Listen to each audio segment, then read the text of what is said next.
Everything College Basketball Podcast, your home for the latest news and analysis from the world of college hoops. Back again are your hosts, Josh Burton, Phil Dexter, and Peyton Burton.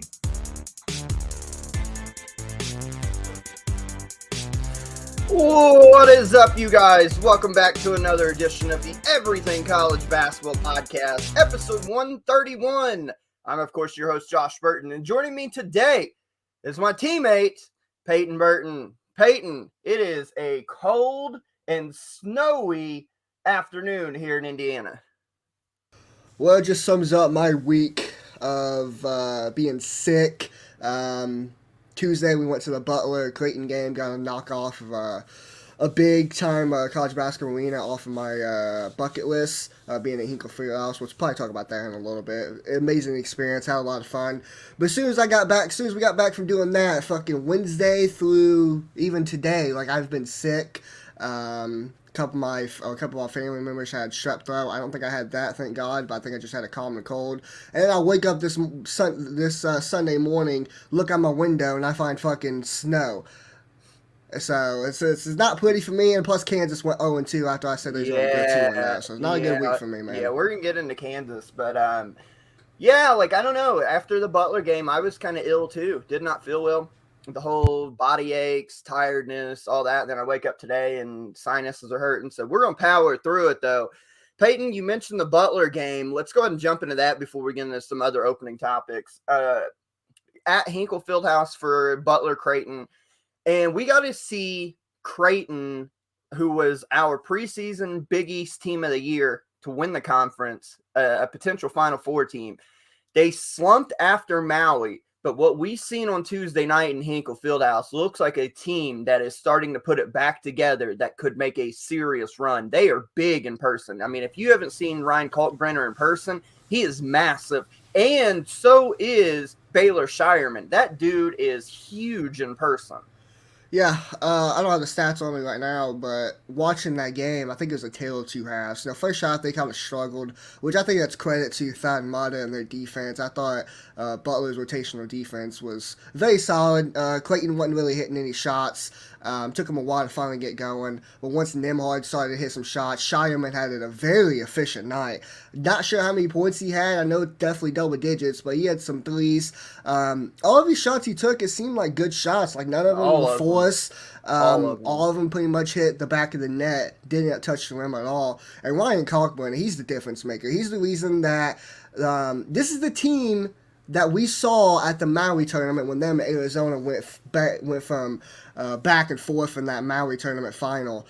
They can get it done. Hey, he's Kalkbrenner bringing back is huge on offense and defense. If this is the team that we see, absolutely they can get it done, because I was super impressed with a guy like Trey Alexander. I thought he had an outstanding game. He was so good, and you got to give a lot of credit to Creighton's switch to defense, because the paint was clogged the whole night. Butler could not get anything. And then when they did get into the paint, guys like Chuck Harris had a bad night. The guy I was really impressed with from Butler was Seamus Lukosius, if I can speak. Yeah. Yeah, Seamus Lukosius. He carried Butler. He was really their only offense. Yeah, I mean, he had some tough shots. He wanted to run there himself with. I think Hunter got a block, and then he kicked it out to him in transition. He went and got an and one. This kid's talented. He can score. Very impressed with him. And you mentioned Chuck Harris. He's one of our top 50 players in our magazine this year, and did not play well. He didn't.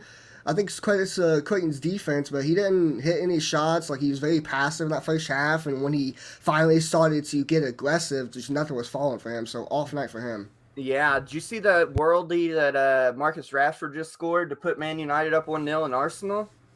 Speaking of killing it, he's been killing it. Yeah, what a goal. I mean, there's big time implications in the Premier League. But no, shout out to Butler. That place, especially in the first half, was super loud, energetic when Butler was still in the game. Creighton's just so good. Shout out to the members of the Creighton media staff that we sat by and met. Good people, man. If you haven't been to Hinkle for a game, I suggest you go in there. Joining us now on the show is our other co-host and friend of the show, Corey Gardner. Corey, can you hear us? Yeah, I got you guys. Right on, man. We were just talking about our experience at Butler to kind of open the show up. Hinkle Magic's a real deal, man. But hey, let's talk about, obviously, man, we're a couple minutes in the show. I had mentioned, obviously, this show is brought to you by Beauty to Beast Nutrition, located in downtown Edinburgh, Indiana. It's a healthy juice bar. You guys know the deal. Stop in for your healthy teas, your protein coffees, and all that. Tell them ECB sent you for 10% off your entire purchase. Also, this podcast is presented by House Enterprise in part with the House College Hoops. Head over to our site, house-enterprise.com, for more information. A lot of great writers over there, good teammates over in the Road to the Garden, the House College Hoop folks, the Flex, the Providence podcast, which Providence is popping this year again. So a lot of good stuff. Head over to house-enterprise.com for all that. But a couple things I want to get out of the way here at the top of the show, besides the Butler deal that we went to. Let's follow up. Last week, we ended the show with a little bit of recruiting news. We talked about Ian Jackson was going to make his decision. I said that Sunday night. It ended up being Mondays when he made the decision. But we all said he's pretty much going to Kentucky. But he pulled a swerve and ended up going to North Carolina. Peyton, you're the recruiting guy. Talk to us about Ian Jackson's decision to go to North Carolina over Kentucky. I think it probably maybe fits him a little bit more going down to North Carolina. Myself included. I mean, we all, myself, Josh, and Phil last week said that he was going to go to Kentucky. Haven't really heard too much, haven't really kept up too much in date with his recruiting process and who was in the running and who was not. But the fact that he's going to North Carolina doesn't surprise me. I mean, he's the second 5-star that they got for next year for the 2024 class. He joins 5-star point guard Elliot Cadeau. Number 1 point guard in the country, and he's number 2. So it's they got a stacked recruiting class coming in for 2024, and I think it's going to get even better. 2 5-stars, 2 4-stars now. It's the number 1 class in 2024 recruiting rankings according to 247sports.com. Big time get for Hubert Davis, and it kind of surprising, definitely. But so here's the deal. I'm sorry, Peyton, but here's the deal. What I understand, for a long time he was a Kentucky lean, and he actually had been quoted something along the lines like he knows he's going to be a one and done, and Kentucky's a one and done factory. But he was allowed to go visit North Carolina, and he said that felt like home to him with Hubert Davis and company. So I feel like that feeling like home ended up winning out. But nonetheless, good recruiting win for North Carolina, big time player. So Cats will have to be back on the board for a 2024 athlete. Hey, I want to talk about a couple other things real quick. Let's start with the Mike Brey situation. And the reason I say situation is it came out earlier this last week that he has announced through the school that he will, at the end of this year, he will be retiring. He's in his 23rd year at Notre Dame. He is their all-time wins leader, passing Digger Phelps. He's currently at 481 wins. Back in 2015, 2016, he goes to back-to-back Elite Eights with Notre Dame. Honestly, could have ended that Kentucky undefeated run in the Elite Eight before Wisconsin did in the Elite Eight. Some great Notre Dame teams, revolutionized the offensive game for a long time. Hell of a head coach. The reason I say it's a situation, because in the last weeks leading up to the retirement announcement, there had been rumors on Twitter that people had been saying that Notre Dame was going to fire Mike Brey, which none of us believed, but he's announced his retirement. So I'm asking you guys, do you feel like this is a situation where the AD and the athletic department went to Mike Brey and said, listen, we love you. You've been amazing for us, but we're ready to move on. So we will give you the option of retiring on your own terms rather than firing you. I would like to think that's the truth, just out of respect to him, because he's been great down there at Notre Dame. But if you look at their roster this year and their record, they're 9-11, and I thought they was going to be a sleeper team in the ACC. They got a top 15 recruit in JJ. I can't even think of his fucking last name right now. But they got a top 15 recruit. They got Dane Goodwin, who came back as a grad senior. A lot of grad seniors. He got an experienced team with a top 15 freshman. There's no way that they should be 9-11 right now. They've lost 6 of the last 7 games. And I think they've lost... In the last, 10 games, it looks like they've won 2 games out of those. They've been on a massive losing streak, and they it's not getting any better. Yeah, they just don't have it anymore. Corey, I want to hear your thoughts, but before you do, Peyton, Eddie, and Ketia just tied it up for Arsenal.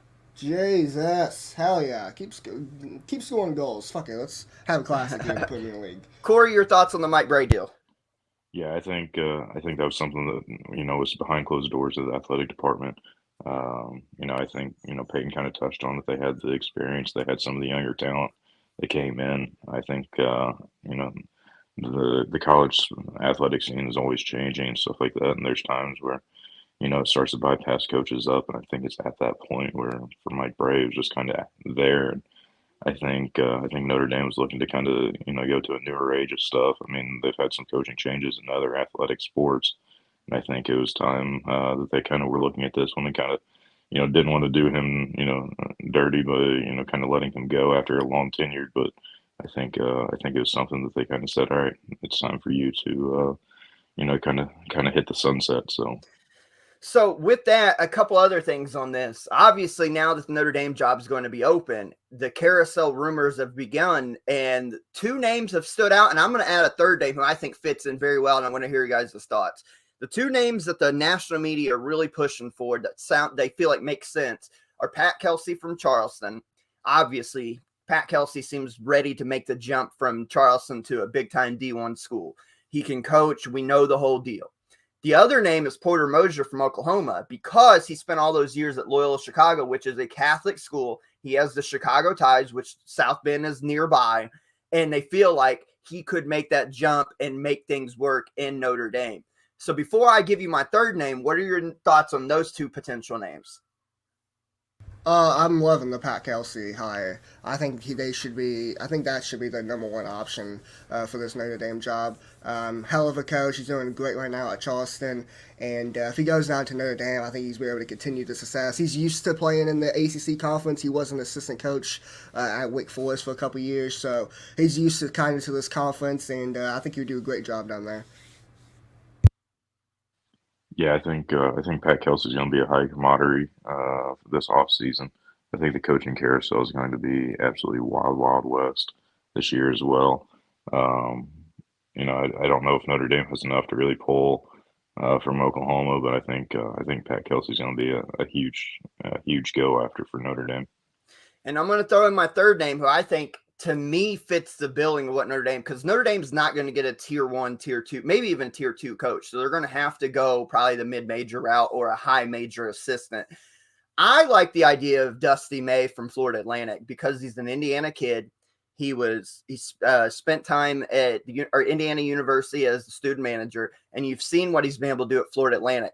They're 17, 18-1 right now in Conference USA, which is a mid-major. He obviously knows the area. He can recruit, you would think, at Notre Dame, and he's a damn good younger coach. I feel like Dusty May at Notre Dame, again, it's not going to be a tier 1, tier 2. Some people might even look at Dusty May as like a tier 3 coach, but I think that's the route Notre Dame basketball is going to have to go. It's not like their football team where they have all this tradition. I think they're going to have to go to a mid-major more than likely, and I like Dusty May up there because of all the things I just said. What are you guys saying about potentially Dusty May at Notre Dame?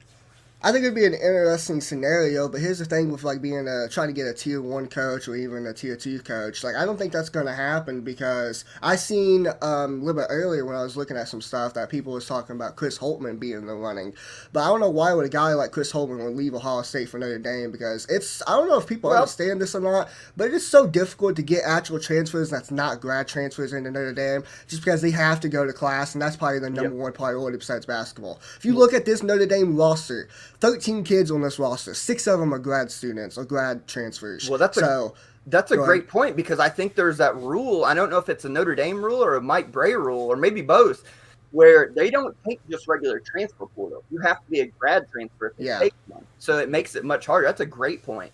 That's a Notre Dame rule. Yeah. Okay. So it is Notre Dame rule. Yeah, that's a great point. So you're limited in the transfer portal. You have to really recruit the high school kids the old school way. That's a great point. Yeah, no, it's 100%. I mean, Notre Dame just being the high academic, prestigious school also, I mean, throws in a huge wrench of the kind of kid that you can get accepted and the kind of kid you can recruit and stuff also. Those are great points. But nonetheless, Mike Brey retiring at the end of the year, like I said, 23 seasons now at Notre Dame, couple back-to-back Elite Eights in 2015, 2016. Great coach. I wonder if he takes a couple years off and ends up trying to come back at a different school. It'd be very interesting to see. I know a team in Kentucky that could use him as an offensive-minded coach. I'm just saying.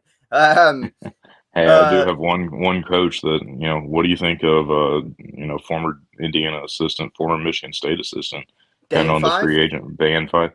Yep.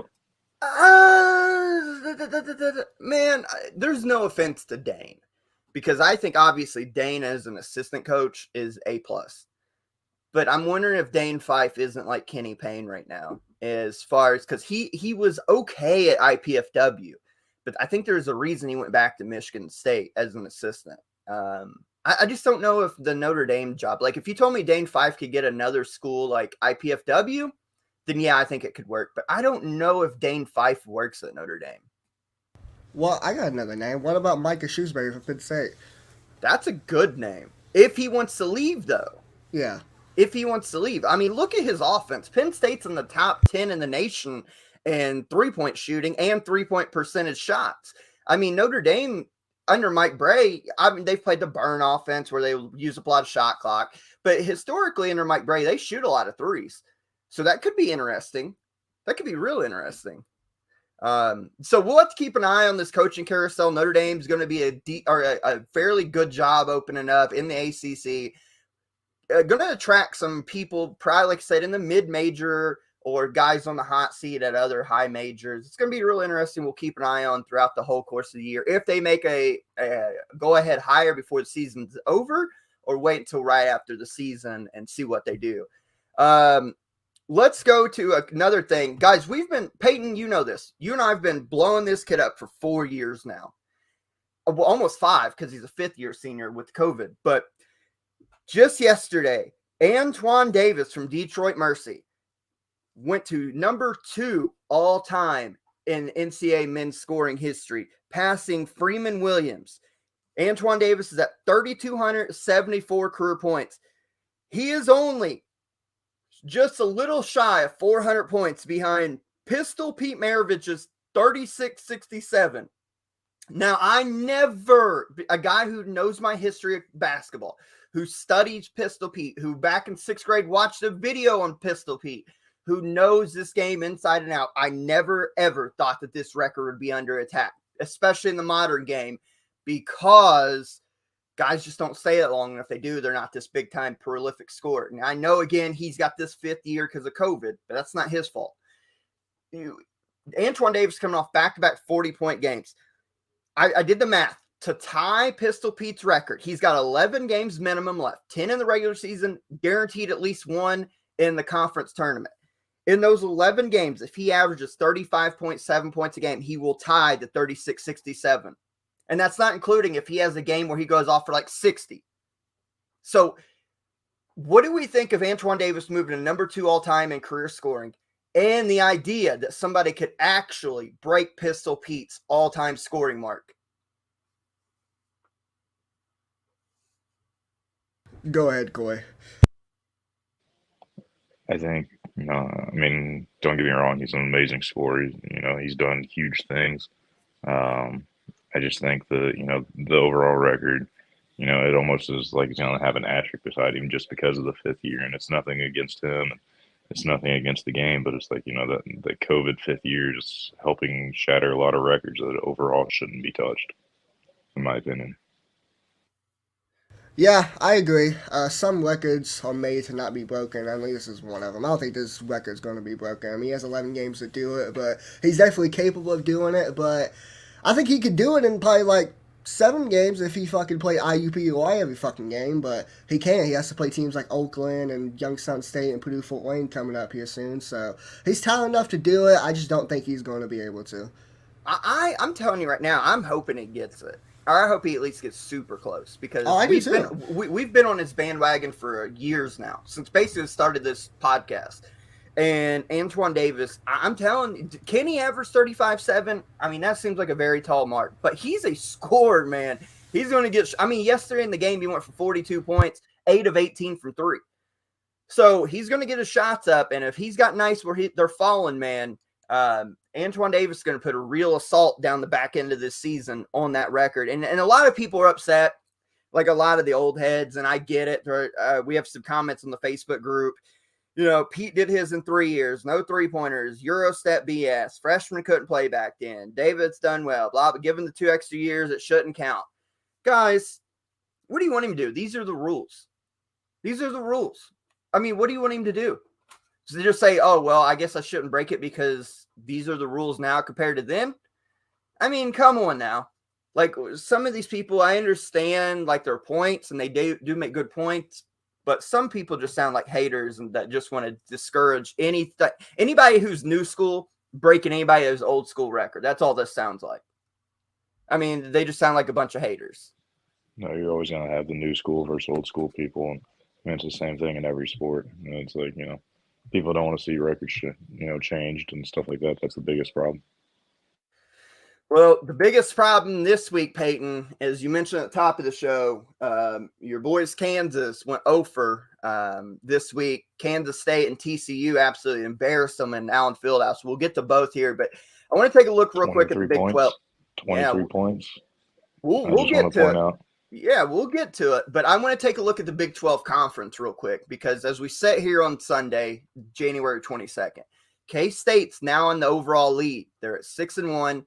You've got a couple teams, Kansas, Texas, Iowa State at 5-2, Baylor and TCU's at 4-3, Oklahoma State 3-4, Oklahoma 2-5, West Virginia 1-6, Texas Tech 0-7. They're winless in conference play.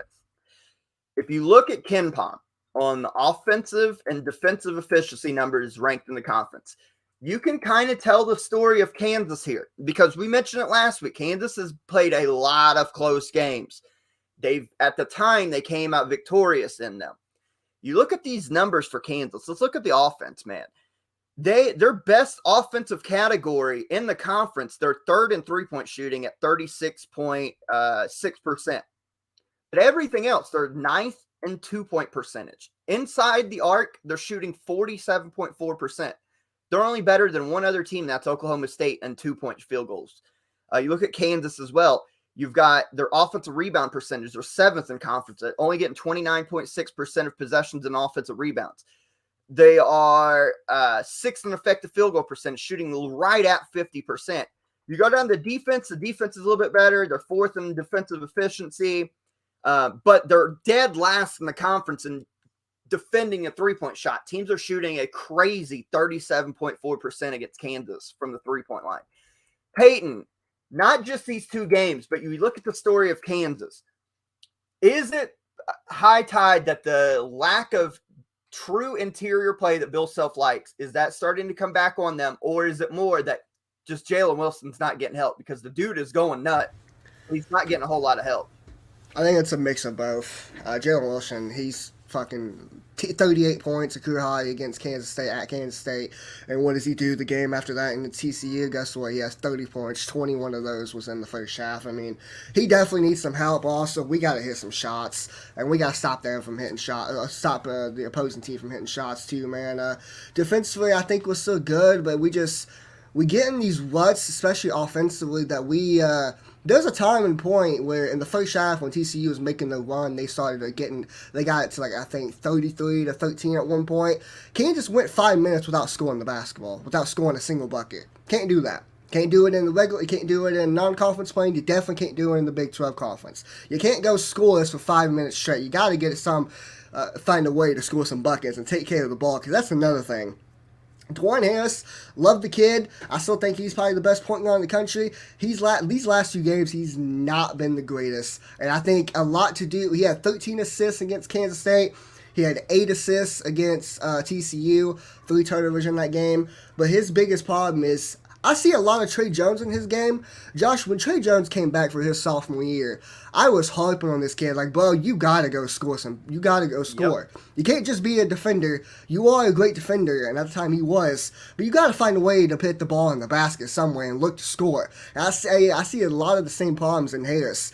So many times we won that pick and roll action with him and KJ Adams, and teams would start to leave him wide open, and he just won't shoot it. Shoot a damn floater. Like, you got the talent to do so. You don't always have to kick it to Jalen Wilson or kick it to Grady Dick. Look to score. Get yours. Well, to your point, Bill Self said so. I think it was after the press conference yesterday after TCU loss. He told Juan, he told the media that he told Juan, he said, dude, you got to go try to score more. 3 points against Kansas State's not going to cut it. Even though the 11 assists are tremendous, But keep in mind, a couple weeks ago, we were raving on DeJuan Harris's improved three-point shooting.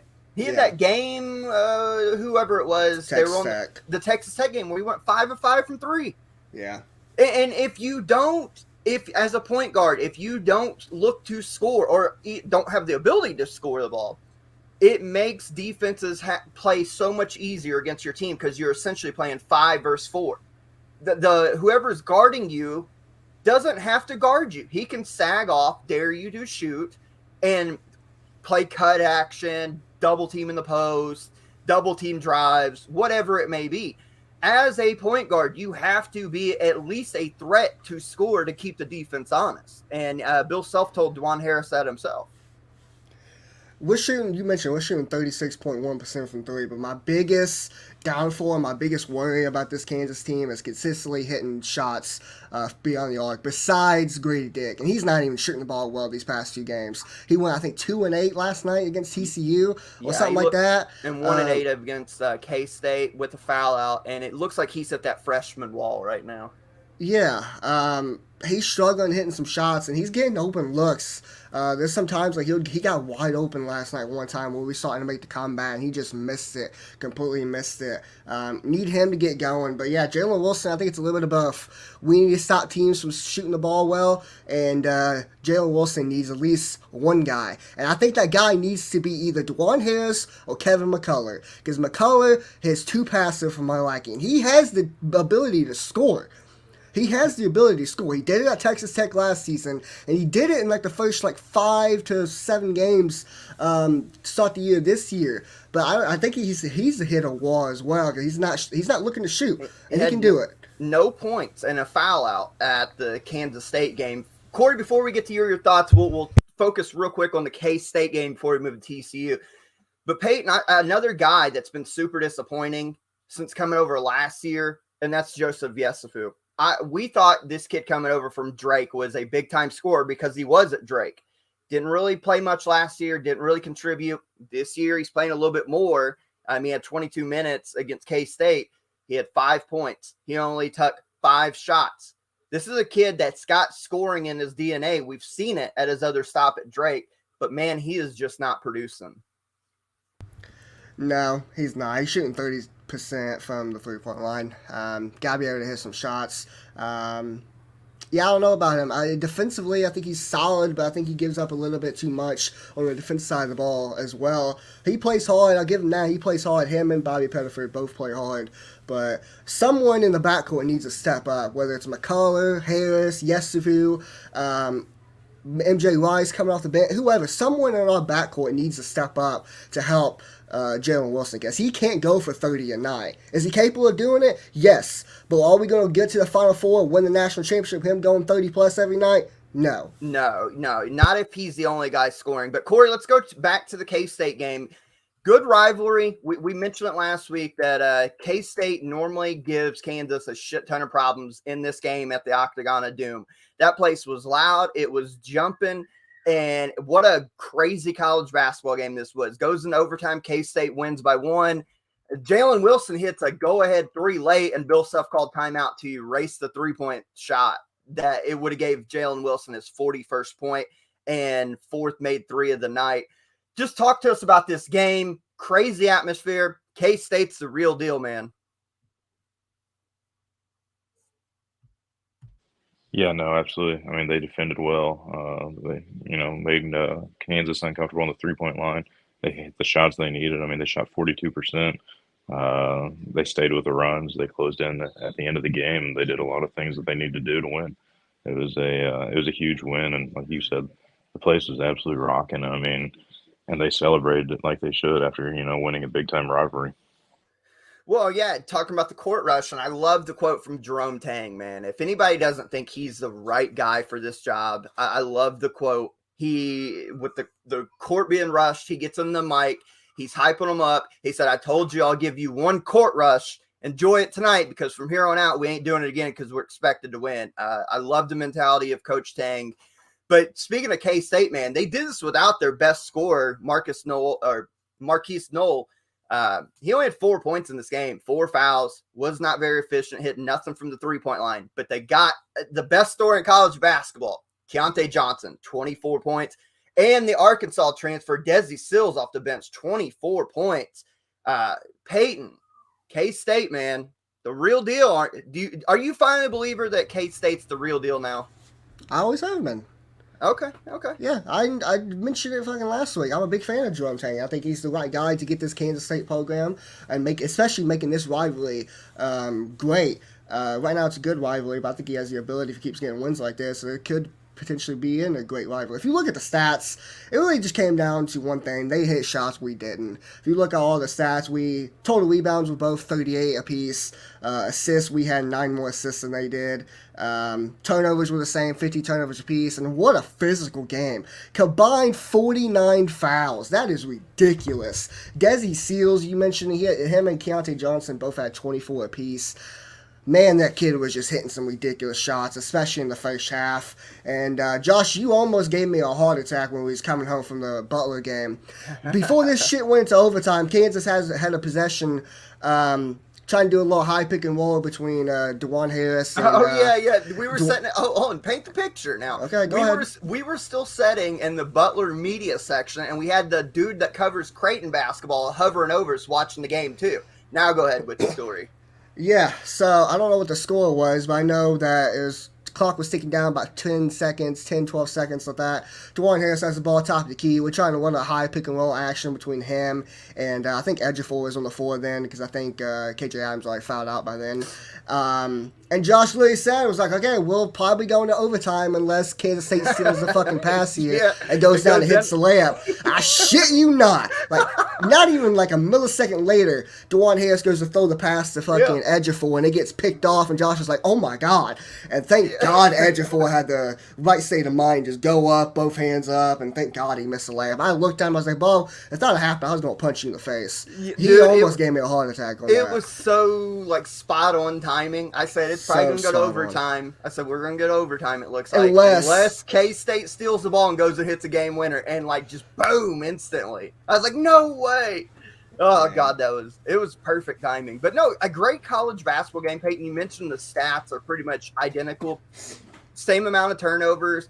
You know, Kansas had one more foul than K-State did. Free throws are pretty much identical. Kansas goes 24 of 34. K-State 26 of 33. It was a very tight ball game. It just, you know, you don't want to play hindsight, and Bill Self said, man, I shouldn't have called that timeout. It is a wonder if he doesn't call that timeout, Kansas goes up, K-State has to play that final possession differently. But great college basketball game. But let's move to what happened yesterday. Because we talked about it last year when Kentucky went into Allen Fieldhouse and absolutely throttled Kansas. They're like, that just don't happen. Let alone Kansas losing in Allen Fieldhouse under Bill Self, but more than less to get completely wiped off the floor. And TCU went and done it. Peyton, this is 3 years in a row now where Kansas has taken one embarrassing home loss. Texas did it with Shaka Smart a couple years ago. Kentucky with John Calipari did it last year. And now Jamie Dixon and TCU to get their first ever win in Allen Fieldhouse. That's 3 years in a row now where Kansas has taken one really bad, embarrassing home loss. Talk to us about this game. I was more frustrated watching this game than I was watching the Kansas State game. Kansas State game being on the road, losing that by 1 point with like 3 of our starters being out, and DeJuan Harris going out with an injury for a couple of minutes before he came back. I mean, that's whatever. Big time rivalry game, you're going to lose something like that. It's a hell of a game. But this blow right here pissed me off because they fucking started the game out hot. And it's one of those nights coming into the game, TCU shot 28.7% from the 3-point line. What do? They come in and hit almost everything. They shoot 53% from the 3-point line, 8 of 15 or whatever it was. They were shooting like 65% at one point. I think they were in the first half. They come in and hit some threes. That's not the only thing. They averaged 12.5 bench points. 12.5 bench points. You know how many bench points they got in this game? Everybody scored. Everybody who played scored and almost got in double digits. 39 bench points. Yeah, and they averaged 12.5. It's one of those games that they hit shots. We struggled a couple times. We saw it make a run. We got it. We was down 22 at one point in the first half, and then we clawed our way back to get it to being 10. down 10 points going to the second half. I mentioned Jalen Wilson earlier. He had 21 going in the second half. I mean, he tried his best to carry this team. McCullough, 5 of 6 from the field, 10 points. I mean, defensively, he wasn't the greatest. Dwan Harris, no points, 0 of 4 from the field, 0 of 1 from three-point line, 8 assists, 3 turnovers. Three combined points this weekend for Dwan Harris. Yeah, he couldn't take care of the ball, and it wasn't just him. We had 17 total turnovers. Our starting 5 had majority of them. Rough game. Corey, you want to know how big of an ass whooping this was? Kansas only had one lead, and that was the first bucket of the game. They led 2-0, and then after that, they did not lead the rest of the way. How about Jamie Dixon and TCU, man? What a job he has done in his time at TCU. I mean, he's just taking them to a whole nother level. I mean, it's just been a constant uptrend. And, I mean, Kansas literally was the Oprah Winfrey of college basketball. I mean, everybody got a bucket against them. They shot 55%. I mean, 53% from the floor or from the three-point line. I mean, it was almost like Kansas just stood and just handed out the points to. I mean, it was just unreal. And Kansas did everything, they could to lose that game. And I mean, TCU. I mean, Peyton said it. They did shoot lights out, but I mean, TCU just absolutely dominated the entire thing from start to finish. So. And they lost their big man early. Eddie Lampkin goes down. I never did hear what it was a high ankle sprain. High ankle sprain. So he goes down. They lost their big 6'11" dude, but it didn't matter. You talked about Kansas Twitter too. Through the course of this game, they were a lot complaining about Kansas just does not have size to match up with a team like TCU. TCU was just absolutely railroading them in the paint, it sounded like. And, of course, hitting the threes, like you mentioned, shooting 53%, going 8 of 15 from the three-point line.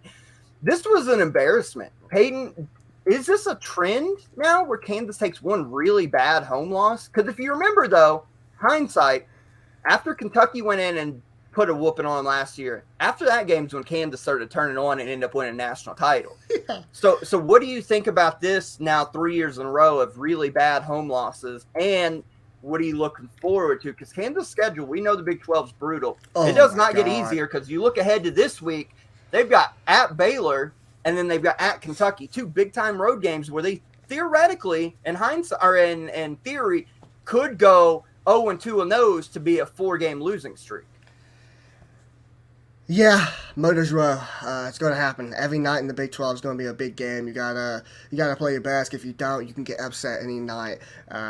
Definitely the best conference in college basketball by far. And coming off of a fucking tough loss like this at home. And the thing is, we were flirting with it. At home, we were combined like 8-point margin in the last 3 home games in the Big 12. So, we could have lost to Oklahoma State. We could have lost to Oklahoma at home. Ended up pulling those ones out. But eventually it's going to happen sooner rather than later. So I'm glad it happened now. But I don't like these trends. Like, come on now. It's Allen fucking Fieldhouse. It's the toughest environment to play in college basketball. And you mentioned Kansas fans going to lie on Twitter. Yes, it is. Shut up. You mentioned Kansas fans going to lie on Twitter about how small we are. 42 points in the paint for TCU. We had 26. Can't happen. And KJ Adams is trying his best. He keeps getting in foul trouble. Well, he got 4 fouls with like 16 minutes to go in the second half. 16 minutes to go in the second half, he only had 4 fouls. Yeah, your one true big that plays a lot and gets in foul trouble is not good. Let's stick with the Big 12 real quick. We mentioned Murderers Row and how crazy every night is. You look at Iowa State, 12th in KenPom, rated top 15 across the ECB top 25 and AP top 25 and all that. Tuesday night, they beat Texas at home 78-67. Then yesterday, they go to Oklahoma State and lose by 2. I mean, the Big 12 is just a grind this year, fellas. Yeah, no, it's definitely the toughest conference in the country. Most depth, and every single night you have to have your stuff or you're getting blown out of the waters. And that's just the way it is this year.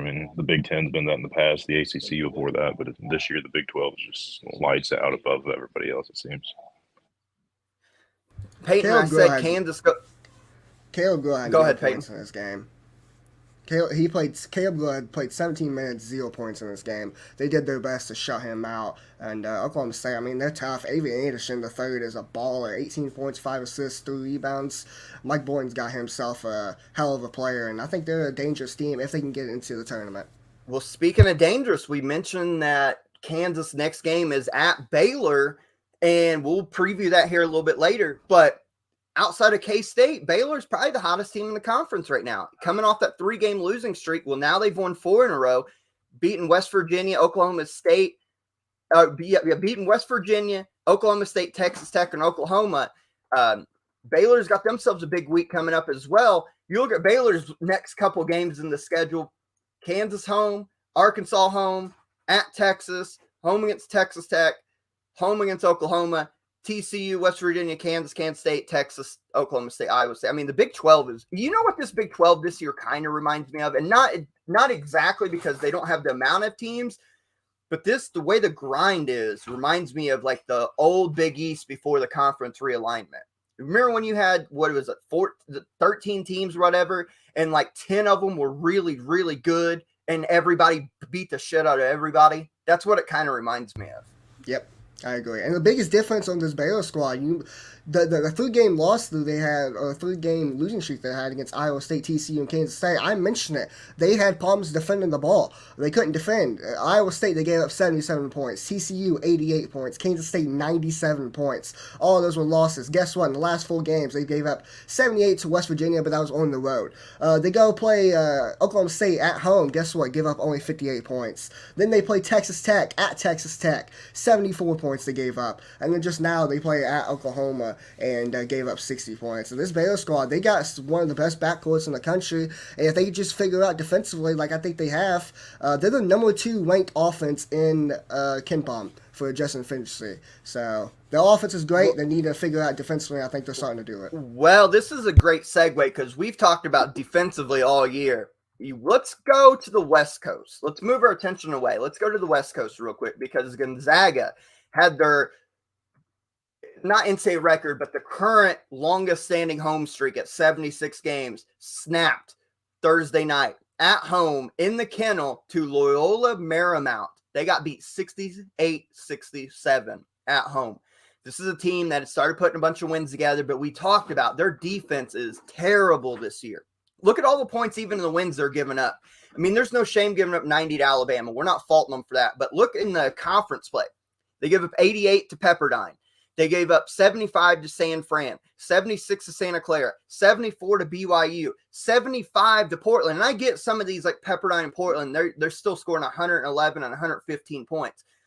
But man, their defense, even last night, they bounced back and got a win on the road at Pacific, but they gave up 90 points. They're 89th in defensive efficiency, effective defensive efficiency in KenPom, in the nation, 89th. This is a Gonzaga team that struggles to defend the basketball. Lucky for them, they put up a shit ton of points. But what do we make of their 76-game home winning streak getting snapped Thursday night by Loyola Marymount 68-67? Cameron Shelton was a baller in this game. He had 27 points, 2 assists, 9 rebounds. He played pretty much the whole game, 39 minutes. He was a star. He's probably the best player on the floor. Drew Timme, I mean, 17 points, 7 rebounds, kind of a Drew Timme type of a game. But Nolan Hickman, he had 12 points, 6 assists. It's the same thing with Gonzaga that we were talking about. The guard play has to be better, and they got to defend the ball. And that's something that they don't do, and they haven't done all season long. If you look at the past couple years, defensive efficiency rating for KenPom for Gonzaga, they've been in top 10 the last 2 years. This year, you mentioned it, they're 89th? Probably, I think the lowest they've been since they were, I'm trying to look at it. They've been top 20 defensive efficiency since 2016 till now. It's the worst rating since then, and they got to get it out. They got to figure it out defensively. Got to. Corey, your thoughts on this? Yeah, no, I mean, you guys kind of touched on it. It's like when you give up those or that many points every single game in and out, it's like, I mean, you have to be at your all-time best when the offensive end. And it's like one little slip up, you're going to drop 3-4 games potentially in the West Coast now. And it's like, it's just got to be, got to be better. I mean, like you said, what'd you say? No, just I'm going to put this out here because now I still think Gonzaga loses another game or two in conference this year. I think they end the WCC with like 2 or because I still think that St. Mary's is going to beat them. And I think now at this point, they're going to get upset by somebody else. So I think they're going to end the WCC with 3 losses at least. That's going to put them, they're not going to be the number 1 seed, obviously. I see them coming in the tournament as like a 4 or 5. And especially you put them as a 5, they're going to get a really tough 12 seed. I'm telling you, the way they don't defend, and again, I know they're going to score a shit ton of points, but they're going to get a matchup in tournament. I don't think this Gonzaga team gets out the first weekend. What do you guys think about that? I don't think they get out the first weekend this year. The way they're defending this year? No, I mean, when you start getting the best of the best and the way the NCAA tournament runs, I mean, you're gonna get somebody that's gonna come out and score the basketball. And, I mean, are you gonna sit there and do what they can to shut you down? It's like, I don't think they do it as well. I don't think so either. And here's a stat for you that's crazy that I just looked up on KenPom, talking about defensive efficiency rating. This is the first time that Mark Few's Gonzaga team been ranked outside of the top 50 in defensive efficiency rating since 2007. And they were ranked 87th that year. Yeah, and I mean, it's been a long time, and if they don't get this shored up, I'm telling you, I just don't think that they're going to make it out the first weekend playing like this. I don't. Especially if you're let's say they're 5 and they get a 12, they're more than likely going to get a 12 that's one of those play-in games. So that means at this rate, it's going to be like a Kentucky or an Indiana or whoever. And I know they destroyed Kentucky, but neutral site game, weird things happen. Speaking of Kentucky, they're starting to put it together. I'm still very hesitant on saying, oh, we're back, but now they're 13-6, 3-game win streak. They come from behind at halftime and Rupp on Tuesday night to beat Georgia 85-71. Then they play an unbeaten SEC opponent in Texas A&M yesterday in Rupp Arena, beat them 76-67 in a very physical game. On Tuesday night, Oscar goes for 37 points, 24 rebounds. Kentucky is the number 1 offensive rebounding team in America, getting a whopping 39% of their possessions in an offensive rebound. So now that Kentucky, they're playing the lineup, right? We talked about it after the Tennessee win last week. They're playing the lineup everybody wants. By the way, this lineup coming into yesterday's game, they played like 60 possessions together, so it's a very small sample size compared to other teams starting or their lineups having like 300 possessions. But this lineup of Kason Wallace, CJ Frederick, Antonio Reeves, Jacob Topp, and Oscar Tshiebwe has been the most efficient offensive lineup in college basketball since 2019-2020. Basically, what the metrics say is that what this is equivalent to, how efficient they are, is like this 5 scoring 300 points a game. That's how efficient this 5 has been. And this is the same 5 that played a shit ton of minutes yesterday against Texas A&M in the win. What do we make of Kentucky now? Are you sold that Cal has seen the light? And because Xavier only played 11 minutes Tuesday night against Georgia, played 8 minutes against Texas A&M yesterday. So are we sold that Cal has seen the light and playing this lineup where you have to guard everybody on the floor, that opens the floor up for a guy like Oscar, opens the floor up for driving lanes, and has shooters on the floor? Are we sold Kentucky's turned the corner now? I'm not fully sold that they've turned the corner. It's still a wait-and-see approach for me. They've done it 2 games in a row. They've done it the last 2 games, but you mentioned it. First half against Georgia, they looked awful. They was down, I think, as many as 15 points in that game in the first half, and then they rallied back, but ended up winning that game. But the last 2 games after that Tennessee win on the road, they've been at home. Let's see if they can continue the trend. Let's see if they can do it on the road, because they're going to have to Tuesday night when they get Vandy, and that's Josh, you know better than anyone, that's a tough-ass environment to play. Let's see if they can do it there, and then they get Kansas Saturday night. That's their first big test since the Tennessee game, and luckily they get him in Rupp Arena, but the thing is like if it's a close game there, I don't know if he's going to stick to his guns, if he's going to play that lineup or not. But if they do, I think they got the talent, they got the pieces, and if they start hitting shots, if they start getting consistency, the 3-point rating from Antonio Reeves and CJ Frederick and whoever the hell it is, Kason Wallace, if they can consistently hit shots, and I still think they can get to a Final Four. They got the fucking pieces. Is Cal going to get into his own head again? He's going to fuck it up for him. It's a wait-and-see approach for me. I don't think they turned the corner, but I think they're starting to peek around the corner. Well, and defensively too, Corey, they're starting to play a lot better defensively. I mean, you held Tennessee to 56. The first half against Georgia scored like 40 points, but then they held them to 31 in the second half. Texas A&M held Texas A&M to 67 points. Defensively, they're starting to turn the corner. They're still 66th in the nation as far as effective defense goes, but they're starting to lock in a little bit more, shooting the three ball pretty well, 36%, almost 37%. Yesterday against Texas A&M, they shot 32 threes, the most in a Calipari era game since 2011 with Brandon Knight and company. They hit 11 of them, but their shooters, CJ Frederick, Antonio Reeves, Kason Wallace, had a lot of open threes that just did not go in. Let me hear your thoughts on this, because I told Peyton off air. They continue to get those offensive looks because they're running better offense. They're getting their shooters open. They're going to have a night where all them guys are hitting. I'm telling you, I think by the year's end, Kentucky's going to have a game where they hit like 19 or 23s. Yeah, no, it's definitely going to happen. I mean, I think, and the thing that was really impressive yesterday was Oscar had one of his worst games of the year. I mean, I don't think he scored until like the 15-minute mark in the second half before he scored on a couple free throws after the two intentional fouls happened. And I think, yesterday kind of showed that they can go to other options than having just him score and having him kind of dominate a game. I mean, he still did on the offensive end.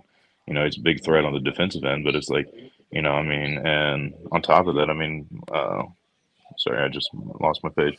On top of that, Frederick didn't even have his best shooting game. I mean, he shot 20% from 3, 2 for 10, 3 from 12 from the floor. And I mean, they still found other ways. Toppin stepped up. I mean, and it's like, I'm not completely sold that they've turned the corner, but I think, Peyton kind of touched on this, that they did a lot of things to, kind of start peeking around and, kind of tiptoeing themselves out. And it's like, the biggest thing is, I think that we just have to see which kind of Calipari we have. If he's one that sits there and gets in his own head and ends up screwing him up, down the stretch. And I think, their next couple games are going to be really a telltale sign of what's going to happen.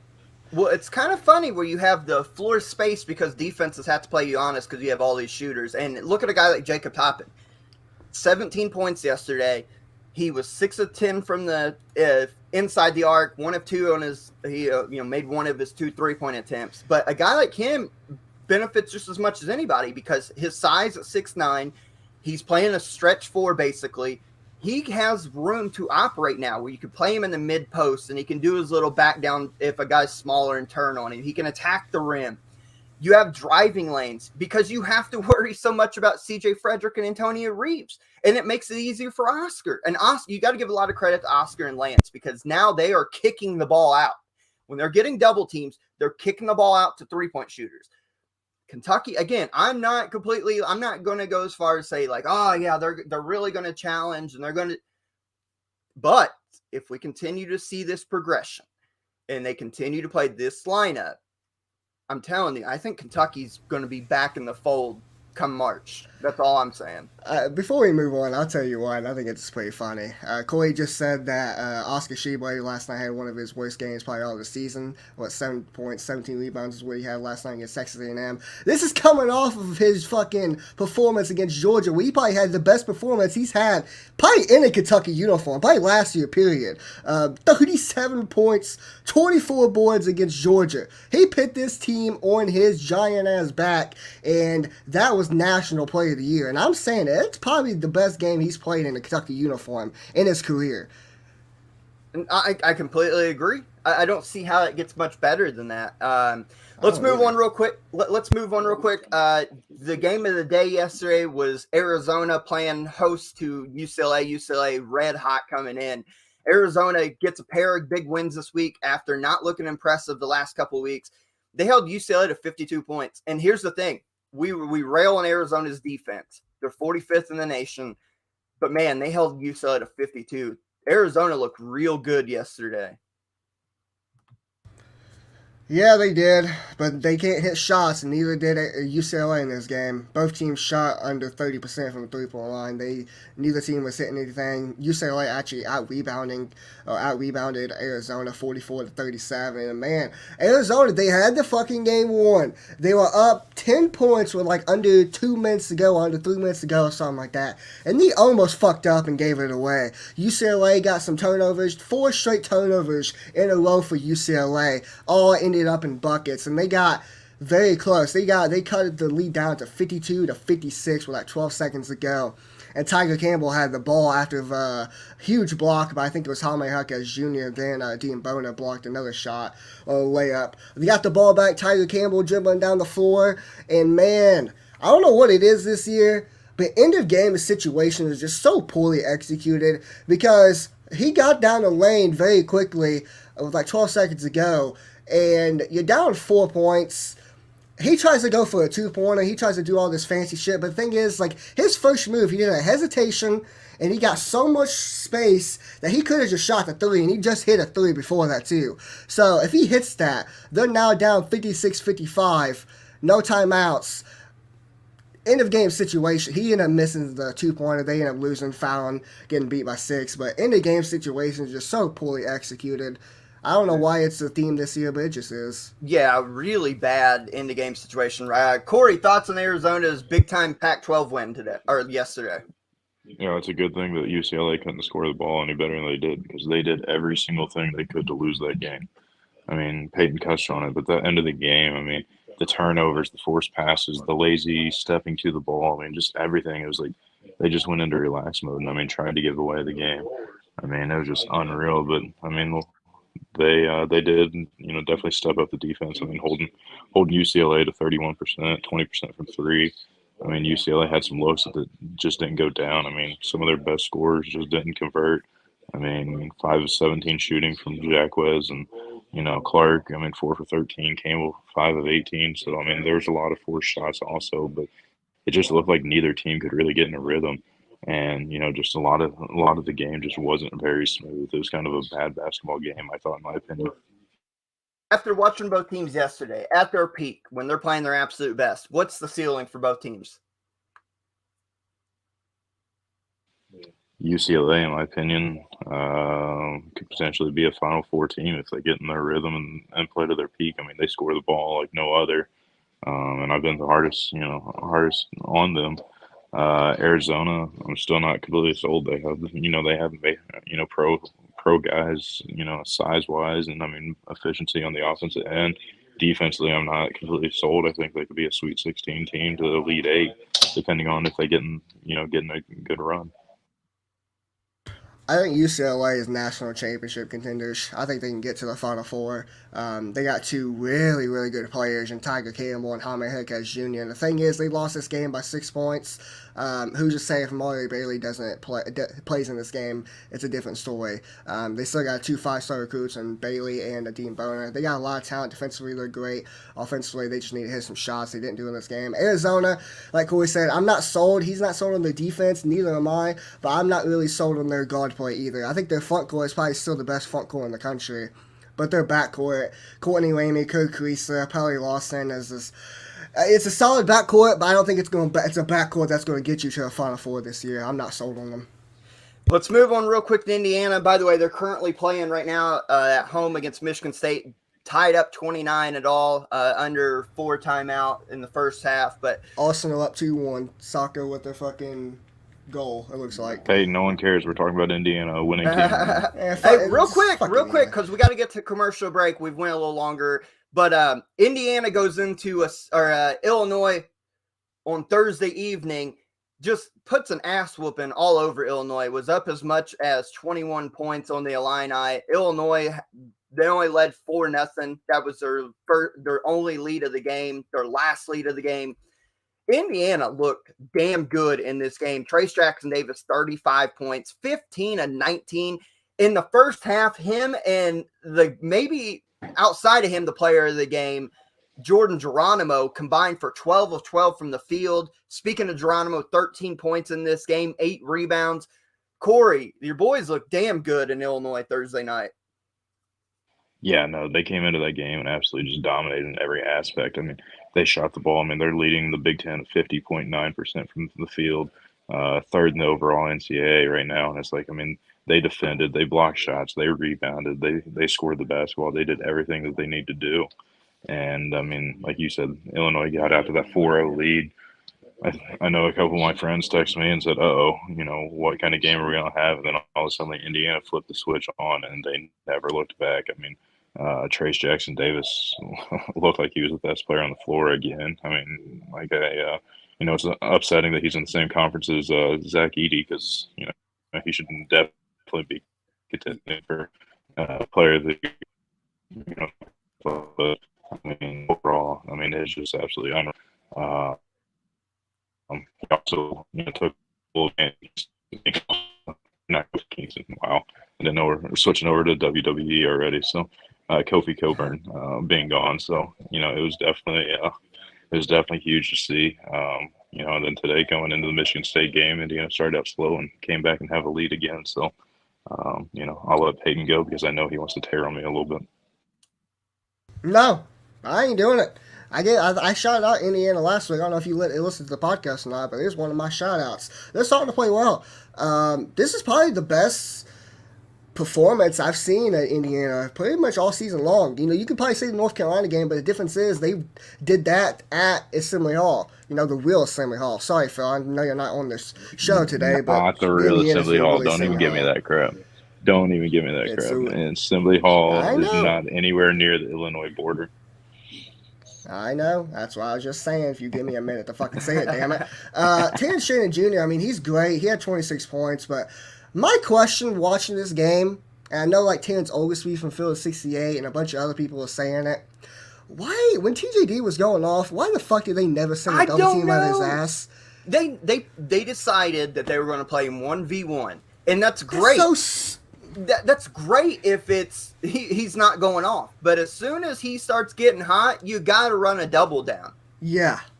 Immediately. As soon as he catches the ball, throw a double at him. Make him pass. Make someone else beat you besides TJD. Because that's pretty much what happened. TJD beat them pretty much by himself. He had a lot of help. But TJD was a fucking monster. Very efficient. 13 of 15 from the field. Amazing performance. Yeah, Jordan Geronimo, 13 points. Like I mentioned, he was 6 of 6 he had all 13 in the first half.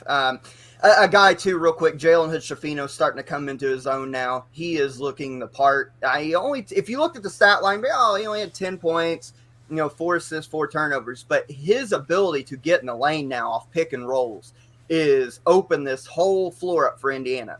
He is turning into a really good guard. And if Indiana could get Xavier Johnson back, more so than Race Thompson, they could get Race Xavier Thompson's Johnson back today. Oh, is he? Okay, so I've got the game on the background. Indiana's up 34-29 with a minute 20 in the first half. But if they get Xavier Johnson back to help out Hood-Schifino in the backcourt, Indiana's going to start blossoming even more, I think. But good win for Indiana. Starting to turn the corner, it looks like themselves. Good stuff all around. We're going to it's our one and only commercial break a little later in the show. We had a lot to talk about and cover. We're going to hit some commercials. When we come back on the other side, we got a lot of previews this week. Another big-time week of college basketball coming right at you right after commercial break here. What's going on, everybody? This is Josh here, and I'm here to let you know that we've teamed up with SeatGeek this season to get you the best deals for tickets to your favorite teams. SeatGeek takes the confusion out of buying tickets, and they are here to give you some great deals. Get in on the fun and head over to SeatGeek, download their app, and use code NCAA Hoops Digest for $20 off of your first purchase. What's going on, everybody? This is Will Tondo, the co-founder of House Enterprise, and I'm happy to announce that the Everything College Basketball podcast is now part of the House of College Hoops Network. We're really excited to bring you some premier college basketball content this season, so check out the website www.house-enterprise.com for all of our content creators, all of our college hoop stuff, and we're excited to get this season rolling. What's going on, everybody? This is Conrad here from Everything Pro Wrestling, here to let you know that Everything Pro Wrestling is a show by the fans, for the fans. Every Monday, we are live at 6:05 Eastern Standard Time with Clash of the Podcast, where you can listen to myself and my tag team partner, Sean Hubbard of Hubbard Wrestling Weekly, talk all the latest and greatest in pro wrestling. You might even find an old school topic or two as well mixed in. And every Wednesday, we go live on YouTube once again with AEW Dynamite post-show coverage. So at 10:05, head on over to the Everything Pro Wrestling channel and talk what we just saw on Dynamite with us. And did I mention that we are on all available audio platforms like Apple Podcasts, Google Podcasts, Spotify, and many more. Thank you so much for listening to me, and let's get back to everything college basketball. Special shout out to our guy Conrad Cushman for everything pro wrestling. It's Royal Rumble weekend now, baby. My favorite pay-per-view of the year. Can't wait to watch that and hear his reviews and previews and all that good stuff. I asked on the Facebook group. I said it's kind of a mailbag. Not a whole lot of questions, but some comments on the season and stuff. Our guy Johnny Stroud says, my thoughts on the season. This might be the most wide open the NCAA tourney may ever be. I can honestly not name one team that I feel is a front runner or a quote-unquote lock to be a Final Four team. At times, I've thought at least 20 different teams look like contenders. I think 4 to 5 may or have been eliminated from contender talk as of now, but with a lot of season left, it can regain it. Ready for the madness of March already. And then Don Lucas from the Facebook group says, seems like SEC has very little big-time outside shooters, almost like overnight turned into a defensive beat-you-up type of league. It's going to be interesting to see who really turns it on offensively at the end of the season. Whoever that is, look out. If not, can a defensive team like I described win it all? Excuse me. Big 12 is probably the deepest league. I agree with Johnny Stroud about the tournament. It feels like it's getting like that more and more every year. So thoughts from our Facebook people. Everybody seems to be the consensus that it's going to be a wide open NCAA tournament. Oh, yeah. At least 20 teams definitely are contenders to win the national, especially not only to win the national title, but especially get to a Final Four. I mean, you got teams like Creighton, who's unranked, who's like sitting at like 12-8, 13-8, whatever they are right now. But they still got the talent to get to the Final Four. We mentioned Kentucky. Kentucky struggled, especially early on in the season. They're starting to get it figured out. They're definitely Final Four contenders. Indiana right now, they're up 37 to, looks like 32. Yeah, 37-32. They're starting to get it figured out. They are Final Four contenders, it looks like. They got the talent to get to a Final Four. It's definitely wide open, and it's definitely going to be an interesting tournament. And I'm very excited once we get into March. Yeah, no, I completely agree. I mean, it just seems like every single day there's somebody that shows up and somebody that, shows that they can be there. I mean, Peyton kind of touched on, being an Indiana fan, but it's like Trace Jackson Davis missed a lot of key time early.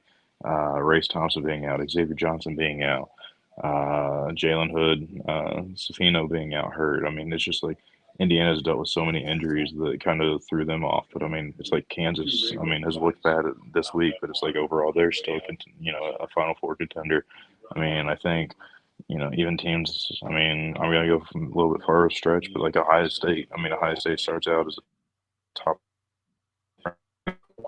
in the top 15 and all, and it's fallen off. I think they still have the talent things figured out and rolling. I mean, there's a lot of basketball left. Kentucky went through a huge stretch where, they've fallen out of not even receiving votes, but, are starting to turn the corner, peaking out. There's just so many teams this year that have the talent to kind of get there. It's just been unreal. It's going to be, it's going to be a March Madness to remember, I think. Hey, real quick before we get into previews, I want to ask you guys, since it brought it up the way Johnny had worded that. As we sit here today, give me your 4 best teams in college basketball. Oh, shit. Well, I know definitely my top 2. My top 2 is definitely Bama, number 1, Houston, number 2. And the reason I'm giving Bama number 1 over Houston is because I think Bama plays in a tougher conference, and they've just... And Bama beat them. Yeah, true. They beat them head-to-head, and I think Bama just looked better in their starter conference play and pretty much the whole season. So I think Bama's number 1, Houston's number 2. Number 3, oh, man, fuck. That's when it gets tough. Top 2 is easy for me. Houston and Bama and Houston. But, you could still fucking throw Purdue 3. That's okay. Top 3 is easy for me. 4th, it's wide open. You can go fucking whoever you want. You can go Kansas State if you want to. I've seen people has Kansas State top 5. You've had you took the words right out of my mouth. Pretty much, I think the top 3 are fairly easy in some order: Alabama, Houston, Purdue, and then I'm going 4th, Kansas State. They replaced Kansas right now. Yeah, it's hard to argue that. It's amazing that we're in a conversation that there's 3 clear-cut top 3, and then number 4 through, however many are just such a jumble right now. Like, when's the last time you could say that it's been going on in college basketball? But it's probably going to change, though, again this week, because Which leads me into this week, we got some big games, not only in conference, but this weekend we've got the Herald of Big 12 SEC Challenge, which could be, honestly, the top two conferences in college basketball. So let's get into the previews here now. Tomorrow evening, or today, whenever you listen to this, on Monday, Kansas at Baylor. We alluded to it a little bit ago, Peyton. The Jayhawks go to a surging Baylor team. It's a tale of two different teams here. Let me hear your thoughts on this, because I think this could be very interesting. Fuck me. It's probably that mood as well. Like I said earlier, gonna get everyone's fucking. You gotta be fucking ready to. You gotta be prepared to fucking go to war, especially in the Big 12 this year. Fuck, being at Baylor, I mean, it scares me to death, especially how well they fucking played so far the last 5 games. They've won 4 in a row. Defensively, they've looked better. Probably, in my eyes, they got a top 5 backcourt in Flagler, a Cryer, and a Keontae George. If they can defend and they can hit some shots, I think Baylor can win it. And actually, I think it's crazy I'm going to say Kansas loses 3 in a row, but I think they will. Baylor's going to get the job done. I think it's going to be a close, low-scoring, defensive fucking war.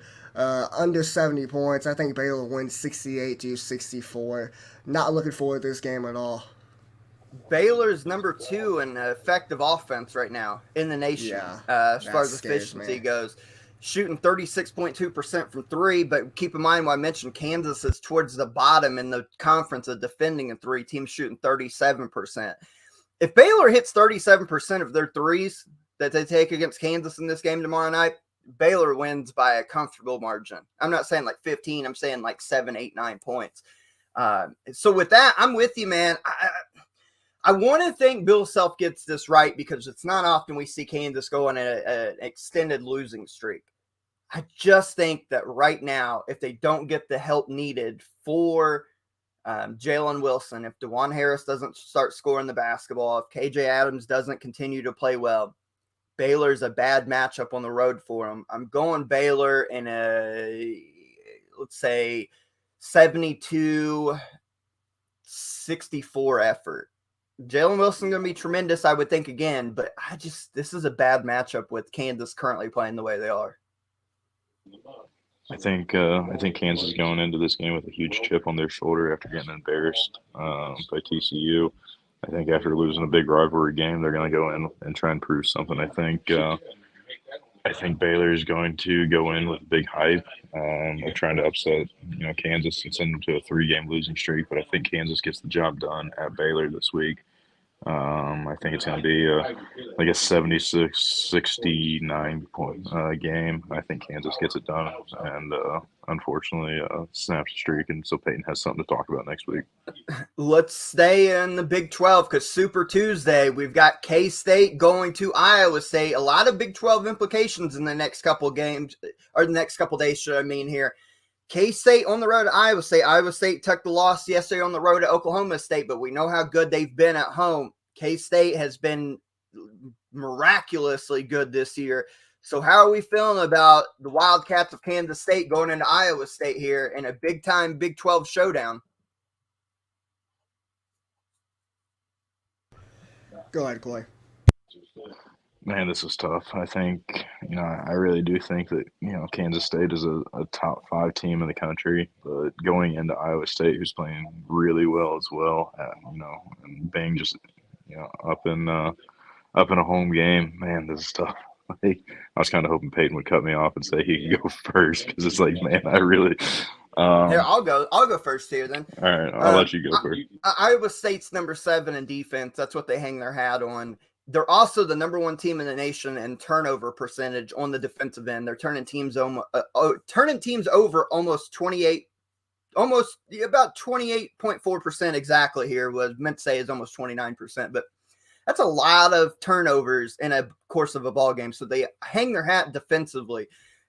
Kansas State has a tendency to turn the ball over, but K-State, there's something magical about this team right now. They're going to have their backcourt, Noel and Keontae Johnson, play well. Are they going to get 20-some points from Desi Sills again off the bench? Probably not. But if their backcourt, if Noel picks his game back up, continues to score like he had prior to the Kansas game, Keontae Johnson gets you 15, 20 points. I like K-State in this game. I think it'll be ugly because Iowa State at home is going to lock in defensively, obviously. But I think Kansas State's fine playing a game like that. And I like K-State winning this game 68-65. All right, I'll go ahead and go. I think you kind of touched on it. The defensive efficiency and stuff like that. That's where I was really debating. And I think the guard play of Kansas State's going to carry them, but I think just the overall defensive pressure being, and also on top of that, Iowa State's going to show up and show out, as support. And I think it's just going to be an environment that, Iowa State just, blossoms in. I think they take the win. I think it's going to be a 60-62, 56 game. Fuck me, man. I'm going to go with fucking Iowa State. They hold home court. Cyclones gets the job done in the close one. Kansas State, they're fucking tough. They're physical. It's hard to go against them right now, isn't it? Both of their losses came on the road. They've only lost 2 games so far this year. They lost at Butler on the 30th of November, and they just lost like 8 days ago at TCU. So both of their losses came on the road. It's so tough, man. They're so physical. They're so tough. Jerome Tane's going to have these boys ready to go. They understand that if they want to win the Big 12, they can't really afford to lose games like these. And honestly, they when the polls come out, the ECB and the AP poll comes out tomorrow, they might be a top 5 team. They might. Going into this game. Yeah, they might. We'll see, but I don't think they're going to beat Iowa State. If Iowa State would have beat Oklahoma State, then maybe I would have leaned towards Kansas State. But the fact that they just lost on the road in a tough game by 2 points, I don't think they'll be motivated. They want to defend the home court, and Iowa State gets the job done in a close one. I don't have a score prediction. I just know it's going to be close and tough. Let's swap to the Big East and another tough environment type game here on Wednesday night. Xavier on the road at Connecticut. We know Connecticut has been struggling mightily, starting the year out unbeaten at 14-0. Since then, they have lost 5 of their last 6. Their only win at home against Creighton on January 7th. They've lost 3 in a row. They're playing Butler right now as we speak at home. We know Xavier beat them to give them their first loss on New Year's Eve, 83-73 in the Cintas Center. Can UConn extract some revenge, right the ship, and split the season series with Xavier at home in this ball game? Corey, you want to go first, or you want me to go first? Yeah, I'll take it first. Got I it. think UConn's beating up on Butler 45-23 at halftime. Butler it doesn't have enough to compete, on the road right now. I think, though, that Xavier comes in. I think they dominate every part of the game again. The bigs, the backcourt. I think they go in and take advantage of a struggling UConn team. I think UConn kind of gets a little confidence today, but I think Xavier just has too much for him. I think Xavier sweeps the overall series for the season. I think Xavier wins it 76-71. Peyton, Xavier, they are 6th in offense, 5th in three-point shooting in the country, shooting 39.7%, almost 40% from 3. And they have some of the best backcourt in the country right now with Sully Boom, Colby Jones. You look at a guy like Adam Kunkel, and then look at their front court, Zach Fremantle and Jack Nunge. This is a tremendous Xavier team, and I just think they're a bad matchup for Connecticut. I don't trust Connecticut right now. Their guard play is shaky at best. Their bigs that we raved about at the beginning of the year, Sonogo and Klingon, aren't playing up to what we've seen the first 14 games. I just think Xavier's a bad matchup, and I think Xavier's one of the best teams in the country, despite the loss to DePaul back on Wednesday. I like Xavier in this game pretty comfortably. I'm going Xavier 81, UConn 68. I think I'm going to agree with both of you. We're going to sweep it. I like this Xavier squad. They lost a tough one on the road. Their first conference loss at DePaul, 73-72. And then they turn around and beat the fuck out of Georgetown by 13 points. But that's not really anything special. Everybody's beating Georgetown in the Big East Conference this year. I think they're going to sweep it. I think they sweep Connecticut. Like you said, I don't like Connecticut's guard play. I think it's shaky at best. The one thing I think Connecticut could do is hit some shots because Xavier, you mentioned they shoot 39.7% from the three-point line, but they also give up 36.2% from the three-point line defending the three. So they don't really defend the three that well either. So if Connecticut can hit some shots and maybe their backcourt, either Tristan Newton or whoever it is, can get going, I think Connecticut could upset them. I don't think it's going to happen. Xavier wins this game +8. Let's go to the Big 12 SEC Challenge on Saturday. I always look forward to this because it's been really good here lately. And let's start with Arkansas going on the road to Waco to play Baylor. Peyton, this is an Arkansas team that just got their second win in conference play, who we predicted to I think we predicted them to win the conference in the ECB preseason magazine. They're 2-5 in SEC play. They're now 13-6 overall, the same record as Kentucky. We know their issues. No healthy Nick Smith hasn't been playing. They lost. What's the kid's name? Trayvon Brazile. Thank you.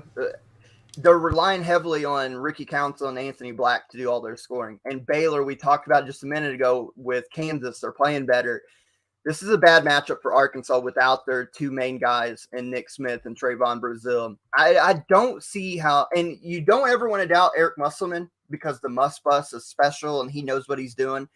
But unless they get some incredible performance, not only from Council and Black, but if you have a guy like Devontae Davis, Jordan Walsh, or one of the Mitchell twins step up, I don't see how they go into Baylor and win this game. I think Baylor wins fairly comfortable. Probably a high-scoring game because both teams are going to get up and down. I could see Baylor winning this game 91-77. I think that's about right. Tough matchup for Arkansas to overcome. Baylor's just, like I mentioned earlier in the Kansas game, they're just playing well. And I think Baylor goes Monday night and beats my Kansas, and then they go Saturday night and beat our Kansas. So Baylor gets the job done. That's fucking hilarious. I was hoping someone would fucking get it, damn it. Thank you. That's the greatest line that I've heard this year. Fucking put it on a t-shirt, damn it. Kansas, that's so fucking funny. How long have you been thinking about saying that, Peyton? No, just now, because I didn't. No, just now. I swear to God, just now. I just came up with that shit. Hilarious. That's good. That's good. Yeah, they beat Arkansas pretty comfortably. I think they jump them early on. I don't think their Arkansas's defense is going to be able to contain guys like Keontae George. He might go for 30 in this game. Baylor wins pretty comfortably. I think Baylor takes this one without a doubt. I think, being home, I think they're come off a loss after the Kansas game, and I think they're going to knock off Arkansas. I just think, Arkansas having injuries and Arkansas having guys out and stuff like that, it's just going to be way too much. And Baylor's going to take advantage, and Baylor's going to come out and take a good run at it. I think they take the win about 81-70, actually 81-70. Let's go to the Rick Barnes Classic here. Also part of the Big 12 SEC Challenge. We've got the Tennessee Volunteers playing the Texas Longhorns in Thompson-Boling Arena. You remember last year, these two teams played on the road. It was an ugly game, and Tennessee gets them at home. Tennessee, after the Kentucky loss, won twice this week, beating Mississippi State and LSU. Fairly comfortable fashion in both. Zakai Ziegler, especially the Mississippi State game, goes off. Tennessee's got the number one defense still in college basketball. Texas still playing well, despite all the issues surrounding them. These two teams, you hear the term oil and water, but these two teams are oil because they both are going to play physical, defensive, slugfest type games. If you're going just offensive bound, I think Texas got more options than Tennessee, but Thompson-Boling Arena, I think, is going to be the difference. Tennessee has tremendous size. They're going to beat you up, and can Texas's backcourt handle the pressure that Tennessee will bring? I think this will be a good game. KenPom has it in favor of the Vols 72-64.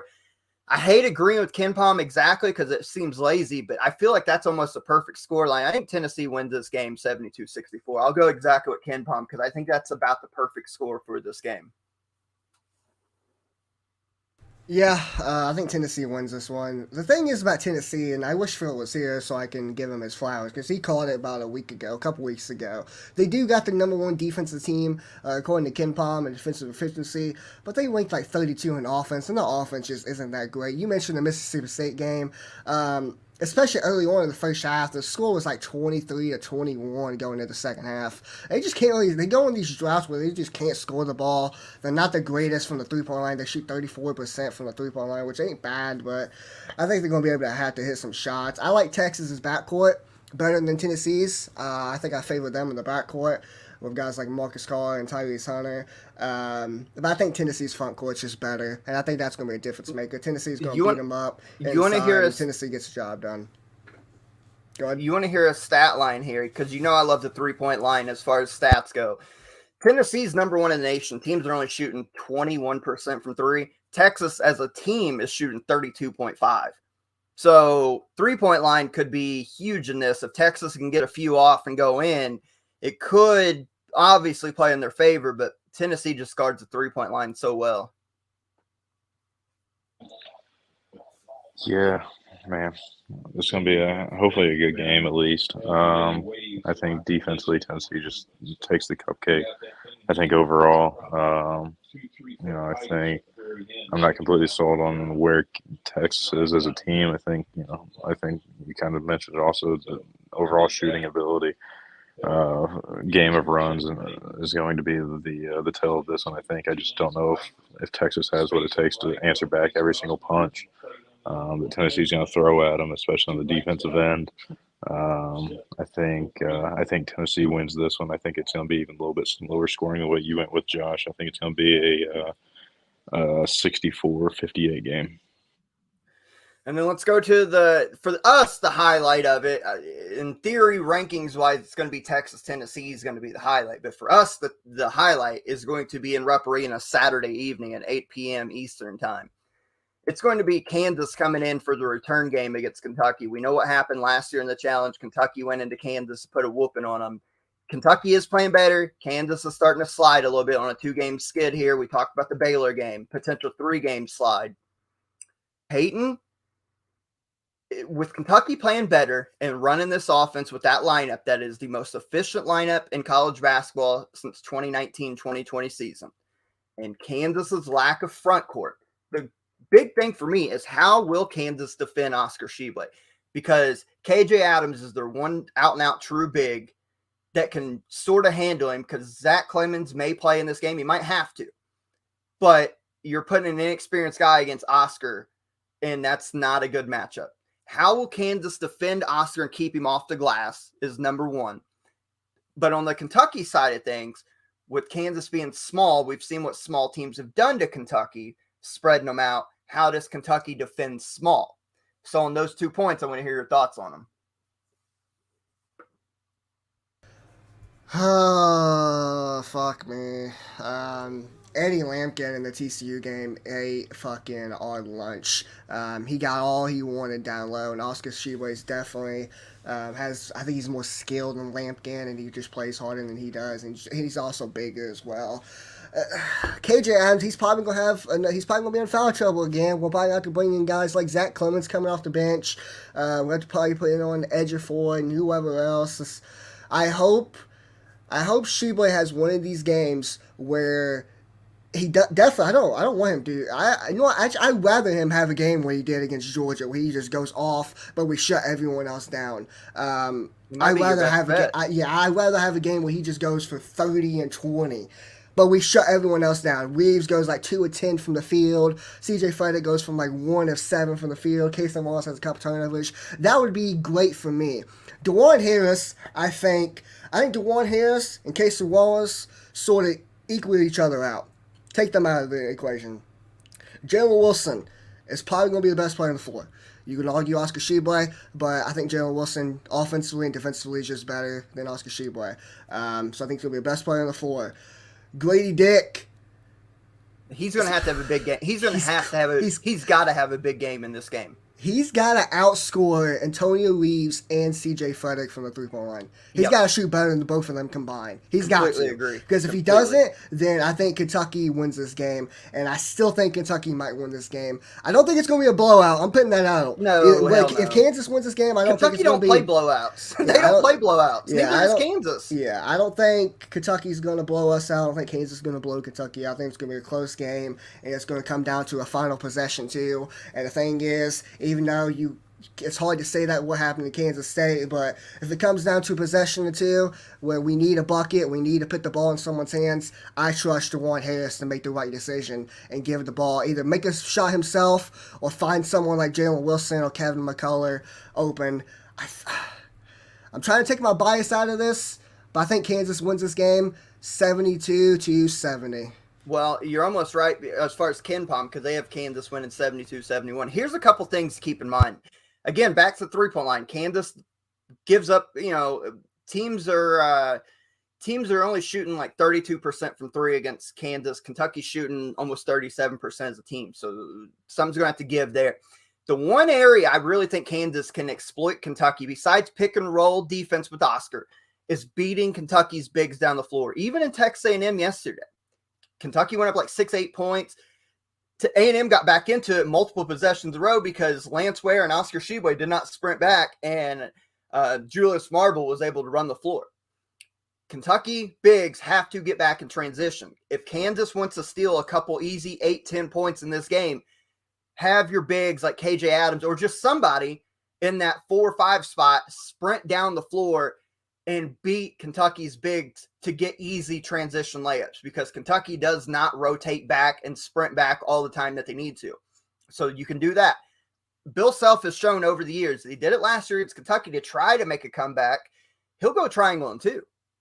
Now, will he go triangle and 2 on Reeves and Frederick, or who will it be? He'll throw something zone triangle 2, box and 1 out there if somebody gets hot from Kentucky. I think Kansas, I don't know, maybe double team Oscar, make it be a passer. Here's a key, and I'm going to sound crazy for this.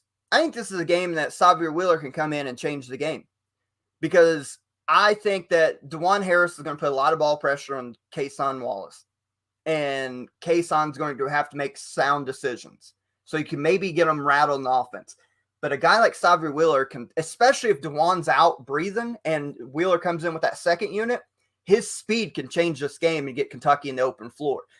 If he plays under control, I think he could be a huge difference maker and have like one of those really good games where he has like 6 points, 11 assists, a steal or 2 type ball game. This is going, if you would have told me, Corey, 2 weeks ago that Kentucky, let alone not getting 30 like I thought 2 weeks ago, then I would be like, oh, hell yeah. But let alone having a chance to actually win this thing? Let me put it like this, Corey, before I get your prediction. If Kentucky wins this, let's say they win Tuesday at Vandy, they win this game, that puts them on a 5-game win streak. Then are you a believer in Kentucky being back on the right track?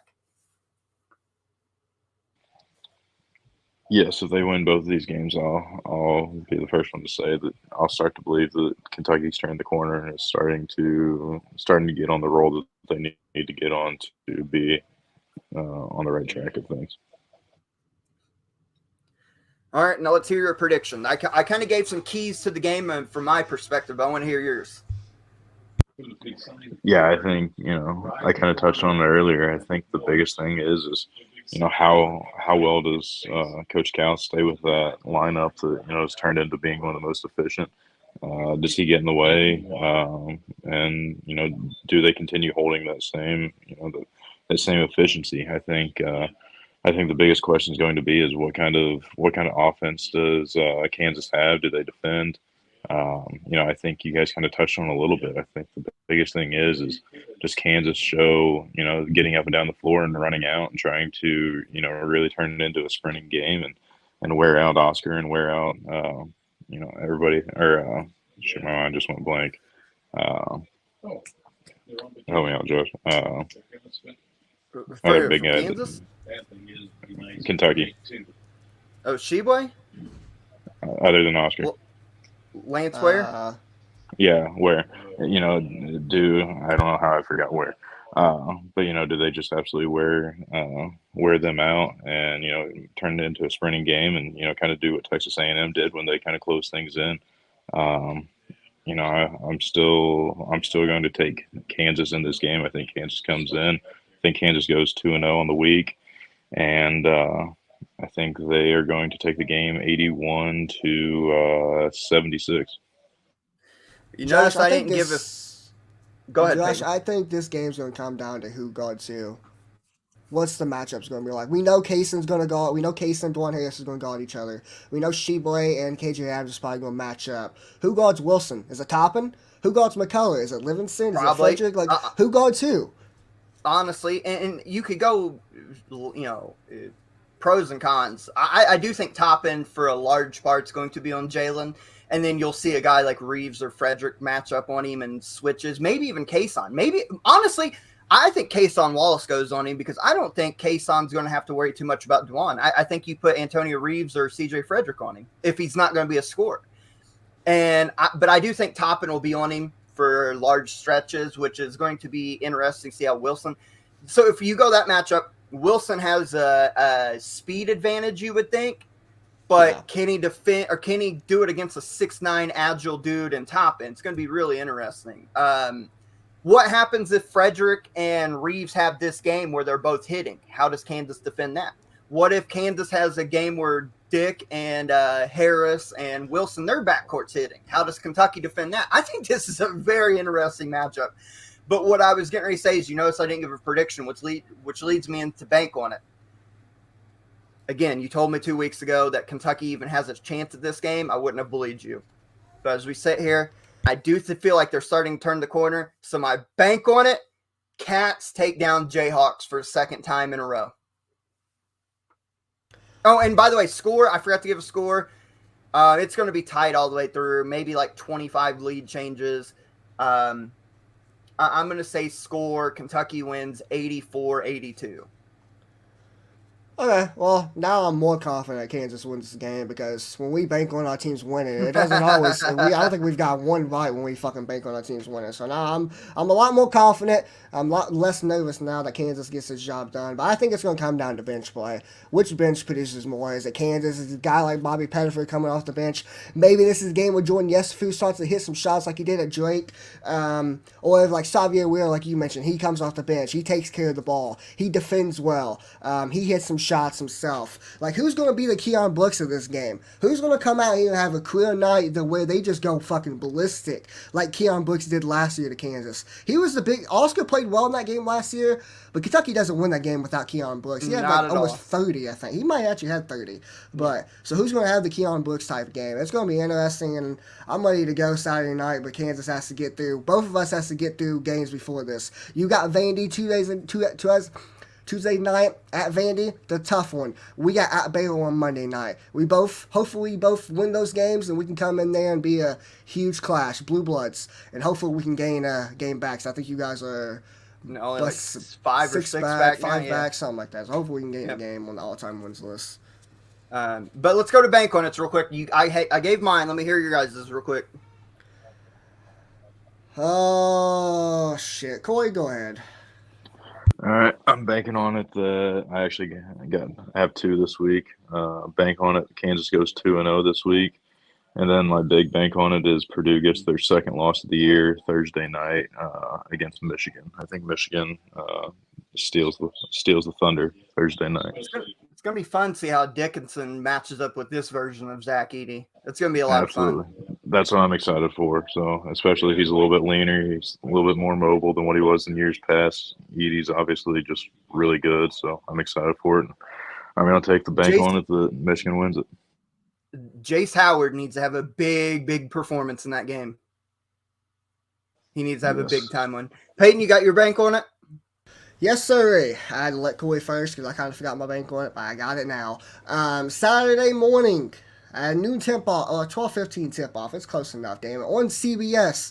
Josh, we just watched this team play Tuesday night. A Big East clash. Creighton takes down number 8 ranked Xavier. Creighton's starting to play well. Cockbringer's back. That matchup between Cockbringer and Jarek Nunge is going to be very interesting. Let's see who comes on top of that. But I think Creighton's backcourt, I think Nimhard's going to have a great game. And big fan of this Creighton team. I think they can get it done. And they're going to need to start winning games like these if they want to get into the tournament this year. Because right now I think they're one of like the first 4 teams out. Got to win this game. I think they will. Creighton goes in. It's a home game for them. Knocks off a top 10 team in Xavier. Bank on it.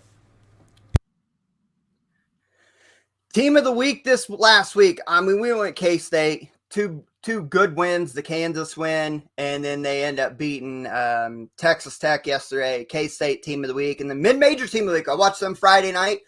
First time in about a month, but Kent State's the real deal in the MAC, man. Sincere Carey. They've got dudes. They beat up Ball State, who was second in the MAC at the time. Just absolutely destroyed them. They have one of the ugliest court designs, though, with the stupid lightning bolt, like going through the key. But Kent State's our mid-major team of the week. I think they could be a team that could win a tournament game in the NCAA tournament this year. They're that good. I think they're sitting here at like 15-3, 16-3, something like that on the year. So they've won 10 in a row, which is the third longest active win streak in the country. Yeah. So team of the week is Kansas State, and mid-major team of the week is Kent State. Let's round this thing out. Let's get to our shout-outs of the week. I'm going to go 2 right now, and that is Armando Bacot, 23 points, 18 rebounds in the win over rival North Carolina State yesterday, and in the process became North Carolina's all-time rebounding leader. End up passing Tyler Hansborough's record. Hansborough was there to congratulate him, shake his hand, do all that whole ceremony. So congratulations, Armando Bacot, on that record. And then Shaka Smart, dude. Marquette is legit this year. May end up winning the Big East outright.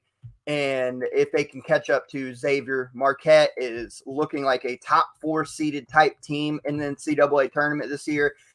Shaka Smart's career has been revised, so 16-5. They, like I said, they got the number 1 offense in America right now. We know Shaka is defensive minded. They're 74th defense, but the number 1 offense in college basketball is the Marquette Golden Eagles. They don't play again until next Saturday. They've got the whole week off to rest.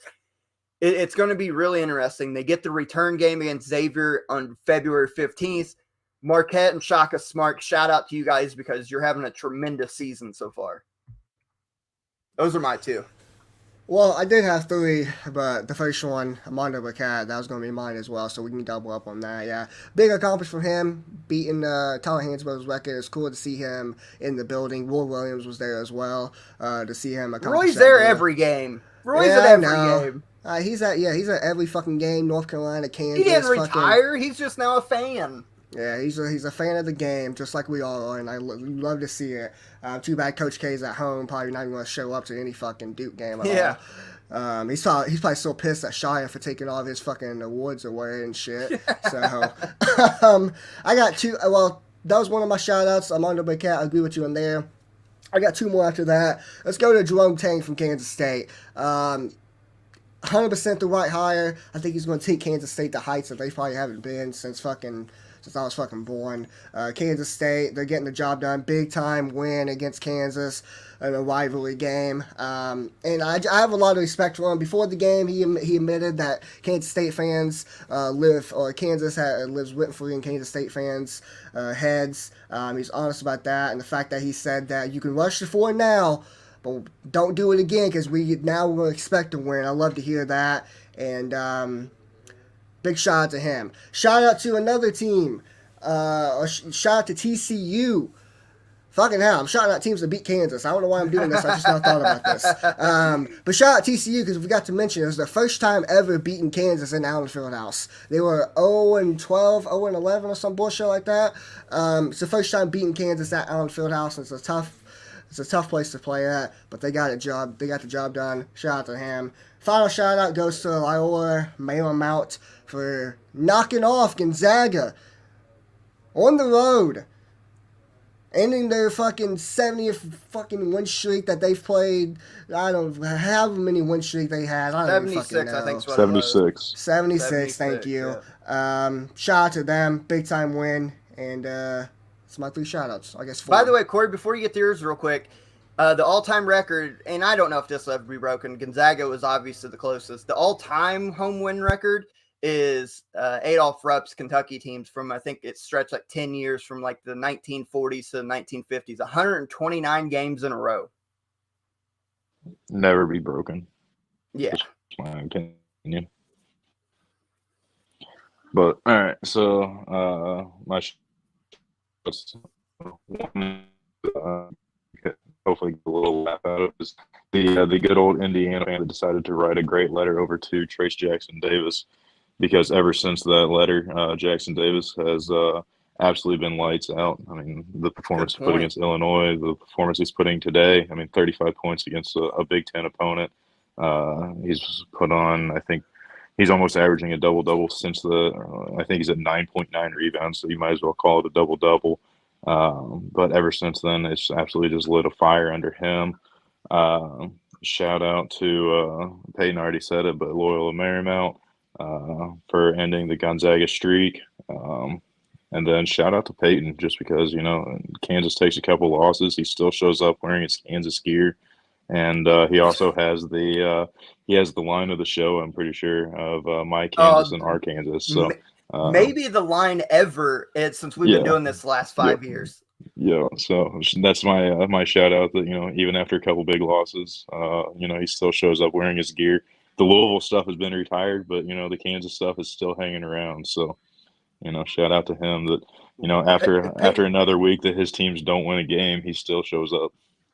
We're going to have to get that on a t-shirt, figure out how to get my Kansas out, our Kansas type t-shirt. We're going to have to get with Will over at the House Enterprise and House College Hoops to get that done. But guys, another good show, a lot to pack in there. Phil's taking a little hiatus. If those who are wondering, we didn't mention at the top of the show. He just needs a little recovery time, and hopefully we'll get him back on by tournament time. But if not, we'll keep the show moving and rolling as is. You guys know how we do. We'll bring you the best in college basketball entertainment, obviously, information, and everything in between. I hope you guys enjoyed episode 131 of the podcast. Special announcement real quick. Peyton and I have been discussing. Keep an eye out. We are probably going to, for the remainder of the year, going to double up on episodes. So we will let you know for sure when the recording date is, but keep an eye out. We're going to try to go 2 episodes a week. Double the pleasure, double the fun, baby. We're like the Wrigley gum. So keep an eye out on that. More Everything College Basketball podcast coming your way. But wrapping up episode 131 for Phil, not for Phil, but for Corey, for Peyton, I've been your host, Josh Burton. Hope you guys enjoy the rest of your evening, and we'll catch you on episode 132 down the road. See you guys.